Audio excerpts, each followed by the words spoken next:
All right, it's the end of May, and so in order to avoid what is called the June drop, um, I need to start thinning out these apples a bit. Now, some people say you can have only 2 apples per cluster. Some people say only 1, but 3 definitely not.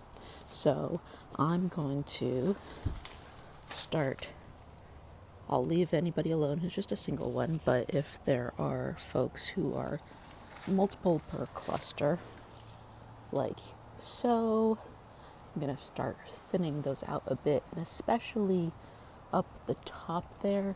Gosh, it's hard to see. Maybe I'll get on a ladder, but we've got looks like 4 per cluster in some places, so I'm gonna have to handle that situation. The tree is top heavy this year. It's taller than it's ever been, and that was on purpose. But that means that we need to. Sorry for getting cut off. That means that we need to thin people out especially carefully. Look at these guys. I'm still standing on the ground now, but this is, gosh, what do we have? Can't even tell who's in a cluster anymore. This is in its own separate cluster, but these 4 I think are together, so we've got a bunch over here. The one thing I forgot to mention before is that I will, most of the 2 clusters I'm leaving alone, but I had to take off like a small guy that was technically not in the same cluster as this dude, is technically a little bit above, but this branch is just falling down. There's no way that's going to be able to handle 2 apples. Not even sure if it can handle a single apple, so I'm taking a chance here. So if you have anything that is on a really thin branch, this one is handling the weight so far of all of these folks, but man, this branch down here is super thin and you don't want things to break, so make sure to thin out in order to not break the branches as well, and not just use the 1 or 2 per cluster rule. Okay, now on the ladder on the other side of the fence, actually from this tree, which is basically the only way to get at some of these clusters. I'm just going to show you.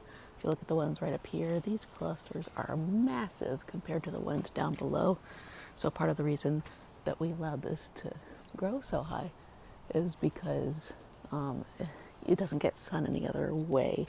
Down there it's pretty shaded, and so the downside of that is that, when you get sun you get a ton of apples, but that makes the tree top heavy. Something useful also looking down here is now I can see, for example, that is huge, and I couldn't see that when I was on the ground on the other side, so that helps as well. Yeah, so I don't have enough hands to record and cut at the same time, so I'm not going to try to do that. But I'm just going to leave you with, you gotta thin these out a bit right now, because otherwise a bunch of them drop in June and you've wasted all that energy on things that weren't actually ever going to be viable. So that's why you cut them now, is to get the most out of the ones that are still left on the tree. All right, well, here is where I actually admit to you that I'm really, really bad at thinning out apples, and I just don't have the heart to do it, so I usually do it in 2 passes. So here they all are. Apparently, technically, these have a lot of pectin in them, so you can use them for jams, except I don't make jam.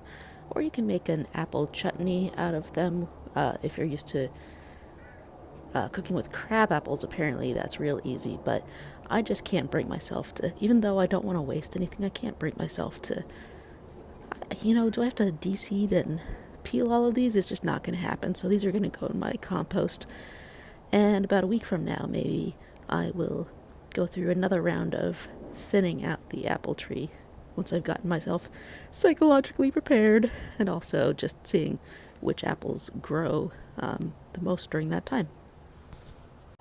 Real quick, just I didn't explicitly mention that the tree is going to decide now what is viable and what is not viable, and a lot of what it needs is nitrogen. So this is pretty high in nitrogen, so this is something that I use. You can use anything else, but I use it because it's high in nitrogen.